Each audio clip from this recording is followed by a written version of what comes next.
Welcome to Hood Champion Boxing and Sports. In boxing, you find a way to win or you find a way to lose. Gervonta Davis is returning to the ring against Hector Garcia.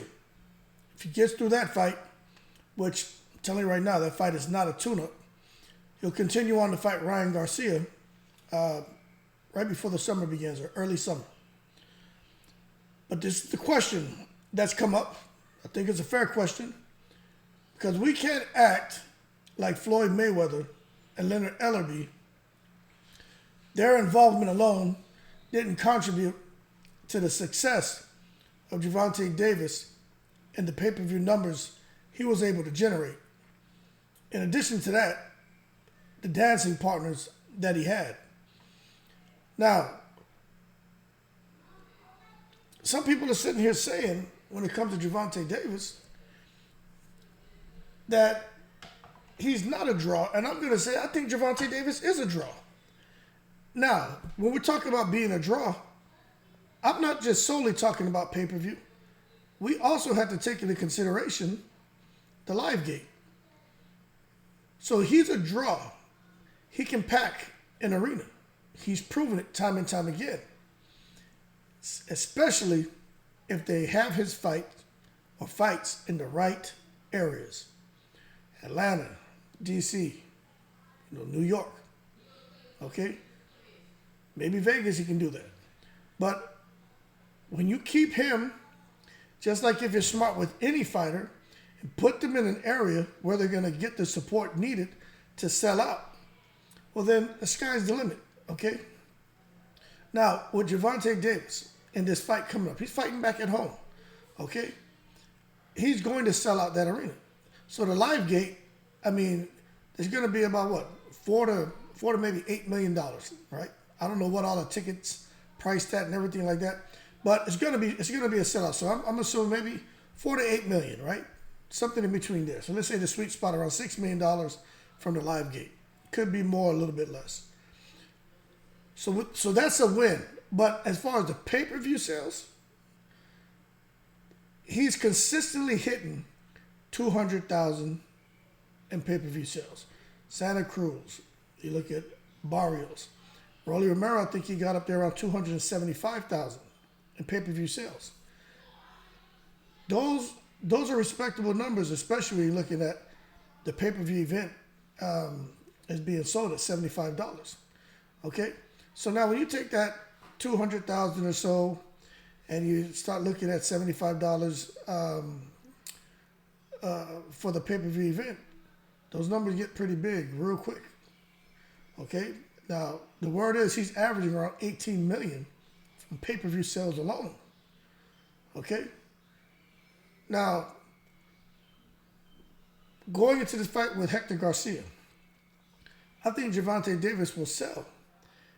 I think he will. But will he hit that 200,000, 275?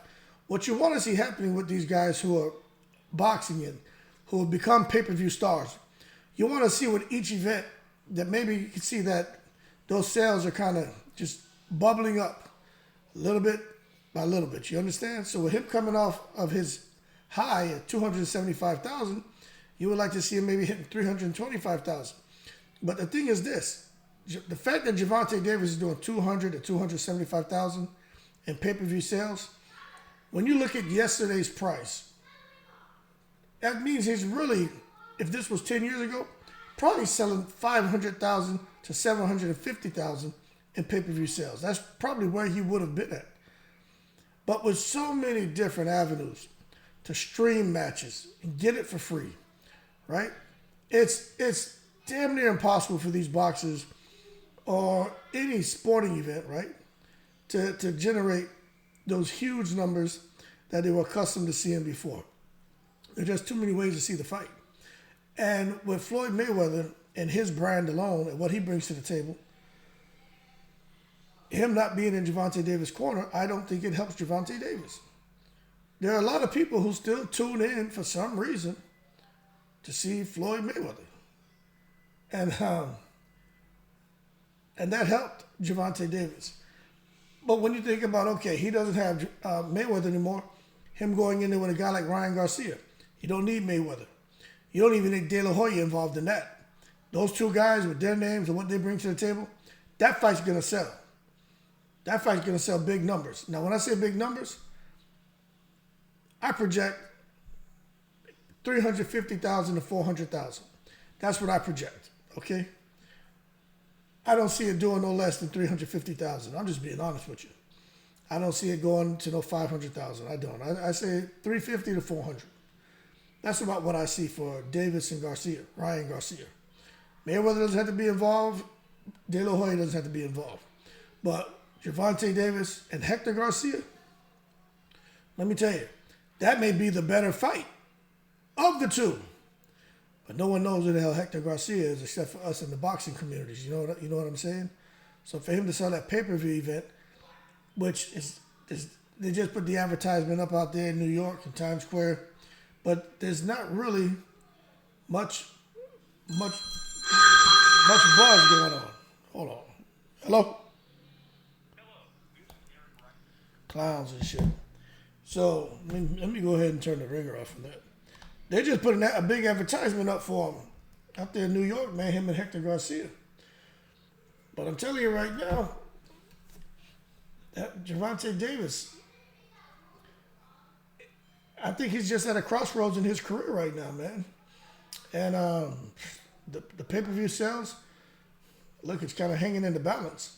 But Hector Garcia, I just don't think. I hope Gervonta Davis hits. You know, that 250,000 in pay-per-view sales. I hope he hits that mark. But I'm just uncertain regarding him being able to do that with that opponent. So we'll see. But with Ryan Garcia, look, man, although the pay-per-view sales, when it comes to that shit, it's kind of altered course these days. You just got to be real. With Ryan Garcia, I think he and Tank can get those numbers where they need to be. Because these guys are both superstars. But they can go on to become even bigger superstars and be those kind of superstars on any platform that they set foot on. That's the direction they're going. We know they both can, well, I'm not going to say this. Tank can sell out arenas. Ryan Garcia is not selling out arenas. That's a fact. And the thing is this. He got Ryan out there fighting in California where he's from. And he's still not selling out arenas. But Tank Davis is, so they're going to have to figure out where they're going to have this fight. I know they're still trying to figure out where that fight's going to land. But I'm telling you right now, they got to get that right. They have to get that right. They can't just come now and take Ryan Garcia against Tank Davis and just throw that crap in Arizona. Like, you just can't do that. They need to put that fight somewhere where they know they're going to get a huge turnout, a sellout crowd, and they're going to get the support they need because Ryan Garcia brings a lot to the table. But you know what I find odd? I'm going to be honest with you. They keep talking about Ryan Garcia and his fan base, social media platform, all the millions of followers that he has. You're telling me not even he can't get 500,000 of those people to buy his fights? You know, you figure these guys, those who have huge followings, even Jake Paul. You're telling me Jake Paul can't get 1 million of his followers to buy his pay-per-view events? You know, when he first came on the scene, people were excited. I'm sure a lot of his followers were buying his fights. That's why the numbers were pretty impressive. But you just seen a decline. And that's because those guys, they're just not committed. You know what I'm saying? But I think they really need to figure out how they're marketing these guys and to find a way to kind of appeal to their audience even more. Because I tell you what, shit, I'm like 1,000 and almost 200 subscribers to this channel. Been doing this about 7 months now. 1,200 subscribers. Shit, I would hope I'd get at least 200 people if there was something I was doing to want to support me that required them to pay, you know, I don't know, maybe $20 to see if I had some kind of event or something going on. But when you have, you know, 10, 15 million, You know what I'm saying? You tell me you can't get 500,000 of those people to come out and support you. So I'm not sure if Oscar De La Hoya and his team are marketing Ryan correctly. But we know Ryan is making a lot of money outside of boxing. So he's doing something right. But it's just not good enough to get his people to want to spend money on his pay-per-view events. And to come out there and support what he's doing, his boxing matches. But I think this is the fight that they both need, man. I think Gervonta Davis and Ryan Garcia, I think this is the fight they need because although Tank is a superstar, he is, when they talk about names that he's fought, still a lot of people feel that Tank really hasn't fought anybody. I myself think Tank has fought pretty good opposition. Ryan Garcia, you got Luke Campbell, and then you had the Dominican guy there who just, he didn't come in that fighting shape. He just came to snatch up his little payday. But when you look at Tank Davis, I don't think he's fought bums. Leo Santa Cruz wasn't a bum to me. Pedraza wasn't a bum to me. Isaac Cruz wasn't a bum to me. And then Rolly Romero wasn't a bum. People can say what you want. Rolly's not a bum. But Rolly Romero and all those guys, that wasn't Shakir Stevenson, that wasn't Ryan Garcia they fought, and that wasn't Devin Haney. Okay, and I think those are the names people want to see Tank Davis get in the ring with. But let's just be real. Now, I know y'all seen that footage of Ryan Garcia and Rolly Romero sparring. At least from what it looked like, Rolly Romero gave Ryan Garcia the business. So sparring is sparring. The actual fight is two different things. But if Tank can do what he did to Rolly Romero, I'm not saying he can do that to Ryan Garcia, but what I'm saying is, for those of you who are questioning Tank's pedigree and his position at 135, I don't think y'all should be questioning it at all as far as him and going in against Ryan Garcia and as far as his chances against a guy like Ryan. I'm not saying he's going to be the same opponent. I'm not saying that. Styles make fights. Ryan Garcia has a different style. He's tall. He's rangy. His hands are so damn quick, it's crazy. And he's got some pop in that left hand. So this fight really is kind of 50-50, depending on the strategy. But what I think is going to make the difference, and I'm telling you right now, I think Tank Davis is going to win. And the reason I think he's going to win is because of patience. Tank Davis can box. Man, I've been doing this since he was 7 years old. But if you watch him in the ring, every fighter has a certain characteristic. And that characteristic either gets them across the finish line or causes them to end up taking a loss. And what you see with guys like Ryan Garcia, his speed and his ability to get that left hook off almost any time from anywhere is something that helps him get across the finish line and win fights, often by knockout. What you see with Terrence Crawford is his eyes, how he's watching. And he's watching everything that's going on. He's comfortable. Even some shots graze off of him. He's not making any unnecessary movements. Every punch, every movement has a purpose, right? And that's what helps him get across the finish line. A guy like Earl Spence, volume and stamina helps him get across the finish line. With Tank Davis, it's his patience. It's his patience. And I think the fact that Ryan can be a little bit reckless, flagrant, overly aggressive, just wanting to get his shots off, I think he's gonna find himself getting clipped hard and knocked out because of Tank being able to have patience. Tank has good defense. And remember, when you're small like Tank, what you want to do is get even smaller. That makes it extremely difficult for fighters to get their shots off on you. And Tank is athletic and explosive. So when he does explode after he feels the time is right, Ryan Garcia is not even going to see it coming. Now that's what I predict. I say around 8, between round 7 and 8, Tank Davis is going to clip him hard. And it's going to be, I'm telling you, he's going to be patient. Ryan Garcia is going to get comfortable. The commentators are going to be speaking like, oh, Ryan Garcia is up on the scorecards. We're not sure what's going on. Tank's behind. He's got to do something. And you're going to see Tank explode. Because the way Tank explodes in that first round, Tank has the ability to explode the same way in the 12th round. He's just a phenomenal athlete. He's in shape, and he's got the power in the legs. And Ryan Garcia is great too, don't get me wrong, but I just think the patience is going to be the difference.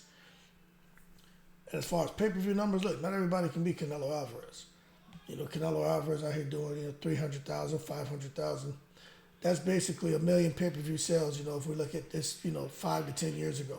That means Canelo Alvarez is doing great. It just is what it is. But I think right now, for Tank Davis, I think when he was with Mayweather and Ellaby, the sky was the limit to getting Gervonta Davis beyond Canelo Alvarez as far as performance when it comes to pay-per-view sales. But him right now, I'm really not sure, what his team what his team consists of in regards of names. We know we got Al Heyman, we got Showtime, but what does his team consist of? Who's there kind of guiding his career now? And a lot of people don't agree with Mayweather. A lot of people think Mayweather, he was in the Mayweather protection plan. I'm going to tell you this. He wasn't in the protection plan. What Mayweather was doing, and I totally agree, man, he was having Gervonta Davis make $10 million plus a fight against guys who presented a threat, because this is boxing, right? But not necessarily going into something where the odds would be against Tank. And that's because Mayweather, he's all about money. And he's like, why would I sit here and take a guy who's in my stable and put him in fights where he can get banged up, beat up, although he may come out victorious, but take unnecessary punishment, when I could put him in fights where he can get in there, pretty much dominate, and make 10, 15 million, and just repeat and repeat. The problem is this. For boxing fans, they want to see Tank in there against the likes of a Haney, a Teofimo, a Ryan, a Regis Prograis. Like, they want to see him go in there and challenge himself because he's that talented. And the other problem is this too. You see, Floyd Mayweather, he already has the legacy. Floyd Mayweather fought everybody and whipped everybody. Made it look easy. Okay, what you say about Castillo, what you say about the first McDonald fight. Floyd Mayweather beat everybody, okay? But Tank Davis, he still wants to establish a legacy. So because he's young and inexperienced, I think he kind of feels like Floyd is trying to overshadow him, because Floyd, is doing his thing with his exhibitions. And I don't quite think that's the case. I think this right here has inexperience is what's getting Gervonta Davis, or put Gervonta Davis in the position he's in. I'm not saying it's a bad thing, because if he wants to establish a legacy and he wants to fight everybody, and he says he doesn't have much longer left in boxing, then he needs to go and do that, because you can't leave your mind behind. He's going to go crazy. But I think when he looks back at this 20 years from now, especially if he goes on to fight 10 more fights and so they retire, and in some of those fights he gets banged up really good, he's going to look back and say, you know what? Those belts didn't matter. Floyd was right. I could have made the same money or more against half an opponent and still come out here and be in a great financial space, opposed to fighting guys who were killers, taking some unnecessary damage and making the kind of money where maybe it wasn't worth it. So I know for me, if I can show somebody how to get from point A to where I'm at, and then where they can make, where we can avoid 50 to 75% of the mistakes I made, so they can still get here.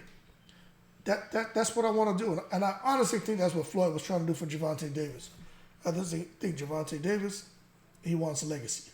He wants to push himself. He wants to fight tough fights. He wants to show that he really is the big dog at 135. And I personally think he's the best fighter at 135. You got Haney, you got Frank Martin bubbling up, but I really think it just, when you have that kind of power in your hand like Tank Davis, right? It's like De La Hoya had that.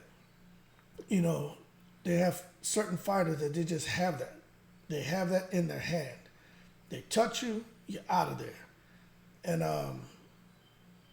for Tank Davis, I think that's just something he was blessed with.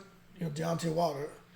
And I think as long as he has that, it's hard to go against him. The difference with a guy like Davis and Wilder is Davis can, no kidding, fight and box.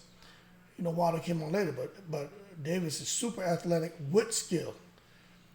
And Deontay Wilder's athletic. And he has skill, but it's not on the level of Gervonta Davis. But that being said, man, we will see, because we know Rome didn't get built in a day. But at the end of the day, it can be torn down really quick in less than a day. So hopefully Gervonta Davis can continue to grow and build, sell big pay-per-view numbers. But we're going to see if Floyd Mayweather and Leonard Ellaby, probably over the next 3-4 fights, is when I think it'd be a telltale sign on whether he really needed them or he didn't.